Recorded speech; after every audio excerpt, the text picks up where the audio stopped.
Hello friends, I am Apriti. Welcome back to our channel plants space.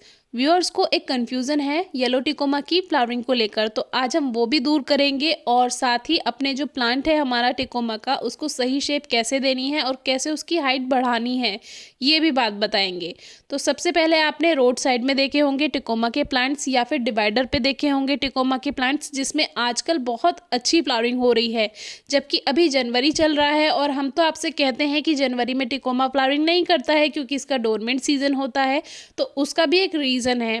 जितने भी tecoma के plants ज़मीन में लगे होंगे, चाहे वो छोटा प्लांट होगा चाहे वो बड़ा पेड़ होगा, उन सभी में आजकल भी आपको उसमें फ्लावरिंग देखने के लिए मिल रही होगी। जैसे कि अभी आप ये डिवाइडर पे देख रहे हैं, कितने छोटे छोटे प्लांट्स भी हैं, सब में फ्लावरिंग है। जो बड़े हो चुके हैं उसमें भी अच्छी फ्लावरिंग है। कोई कोई तो बहुत अच्छी बड़ी झाड़ी बन चुका है और पीले फूल उस पर लगातार आ रहे हैं। लेकिन वहीं जो हमारे पॉट वाले प्लांट्स हैं, उनकी जो रंगत है, उनकी जो कंडीशन है, वो बिल्कुल भी अच्छी नहीं है। पत्तियां भी झड़ गई हैं सूखकर, फ्लावरिंग भी नहीं हो रही है। और मेरे प्लांट में तो इस समय फलियां भी बन रही हैं। बहुत से लोगों के प्लांट में अभी फलियां भी नहीं बन रही होंगी। तो इसके जो रीज़न है, मेन रीज़न इसका ये है कि जब हम टिकोमा को ज़मीन में लगाते हैं तो वो पूरे टाइम फ्लावरिंग करता है। अगर उसको धूप अच्छी मिल रही है, खाद मिले ना मिले कोई बात नहीं ज़मीन में, लेकिन अगर धूप अच्छी मिल रही है, पानी भी मिल रहा है। वैसे जो रोड साइड के प्लांट्स होते हैं उसमें बहुत ज़्यादा पानी की ज़रूरत नहीं होती, क्योंकि कौन रोज़ रोज़ पानी देने जाएगा। इसीलिए ऐसे पौधों का चुनाव करते हैं जिसमें कम पानी की ज़रूरत हो। और ज़मीन वाले पौधों को पानी की कम ज़रूरत होती है। पॉट में जब हम पानी लगाते हैं तो उसमें ज़्यादा ज़रूरत है, क्योंकि उसमें सीमित मात्रा में मिट्टी होती है, जल्दी सूख जाती है। ज़मीन में जड़ें दूर दूर तक फैलती हैं, वहीं से उसमें न्यूट्रिएंट्स और जो पानी है वो वहीं से मिलता रहता है उन्हें। तो येलो टिकोमा की फ्लावरिंग पे बात करें तो अगर आपने पेट्रोल पंप वगैरह पे या रोड साइड में देखे हैं तो सब में फ्लावरिंग है। वो इसीलिए क्योंकि वो ज़मीन में लगे हैं, और ज़मीन में लगा हुआ टिकोमा का प्लांट लगातार फूल देता रहता है, सर्दियों में भी फूल देता है। जबकि वही अगर आपने पॉट में लगाया हुआ है तो उसकी पत्तियां पीली होकर झड़ जाएंगी और वो सूखा हुआ दिखाई देगा। लेकिन जैसे ही फरवरी आएगा उसमें न्यू ग्रोथ हो जाएगी और गर्मियों में और बारिश के मौसम में वो आपको लगातार फूल देगा। लेकिन जैसे ही सर्दियों की शुरुआत होगी उसकी पत्तियां झड़ने लगेंगी।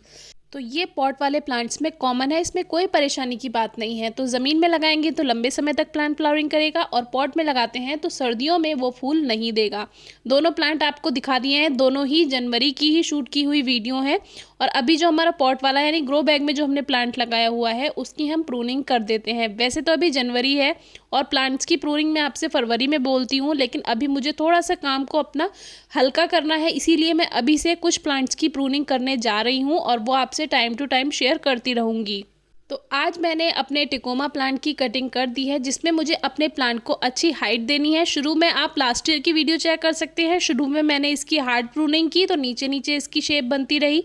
अब मुझे इसको अच्छी हाइट देनी है तो मैं कोशिश करूँगी कि इसकी जो मेन ब्रांच है मैं उसको सीधा रखूँ और बाकी की जो साइड ब्रांचेस हैं उसको मैं कट कर दूं। फोकस मेरा रहेगा जो मेन उसकी प्लांट की जो ऊपर वाली शाखा है, यानी जो मेन हाइट है। बाकी साइड साइड से जितने भी इसमें ब्रांचेस हैं उन सबको मैंने कट कर दिया है, सीधा इसको रखा है। तो जो भी शूट्स आएंगी उसको मैं अपने अकॉर्डिंग ऊपर ऊपर ग्रोथ करने दूंगी। और नीचे का जो स्टेम पोर्शन है, यानी कि जड़ से ऊपर का जितना भी हिस्सा है, वो लगभग मैं 3 से 4 फीट तक, लगभग 3 फीट तक है आप समझ लीजिए, वहां तक मैं बिल्कुल उसको खाली रखने वाली हूँ। वहां कोई भी ब्रांच नहीं आने दूंगी, बस इसको सीधा रखूंगी।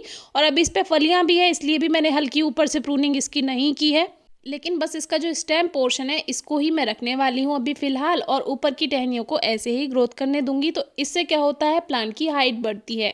इसके बारे में भी एक वीडियो मैंने आपसे लास्ट ईयर शेयर की थी कि प्लांट की हाइट को कैसे बड़ा करें, तो वो आप चेक कर सकते हैं डिस्क्रिप्शन बॉक्स में। और इस तरह से मैंने अपने टिकोमा प्लांट को शेप दे दी है। अब ये फरवरी से न्यू ग्रोथ करेगा, तो जैसे जैसे शूट्स आती रहेंगी वैसे वैसे इसको अपने अकॉर्डिंग मैं शेप देती रहूंगी। यानी कि जो भी न्यू शूट्स आएंगी जो मुझे एक्स्ट्रा लगेंगी वो मैं कट कर दूंगी और ऊपर की तरफ वाली शूट्स को ग्रोथ करने दूंगी। वहीं से उसमें अच्छी ग्रोथ होगी और प्लांट की हाइट बढ़ जाएगी और उसमें जो फ्लावरिंग होगी वो बहुत अच्छी होगी। आप चाहें तो श्रब की तरह इसको नीचे नीचे भी प्लांट को रख सकते हैं कुछ इस तरह से, तो उसे नीचे नीचे फ्लावरिंग करेगा, हाइट ज़्यादा नहीं बढ़ेगी। तो पॉट में है तो फरवरी में प्लांट की प्रूनिंग कटिंग ज़रूर कर दीजिएगा। अभी से भी कर सकते हैं आप, फरवरी में भी कर सकते हैं। बाकी मिट्टी में खाद मिलाकर या रिपोर्टिंग भी कर सकते हैं। कोई क्वेरी हो तो ज़रूर पूछिएगा। Thank you.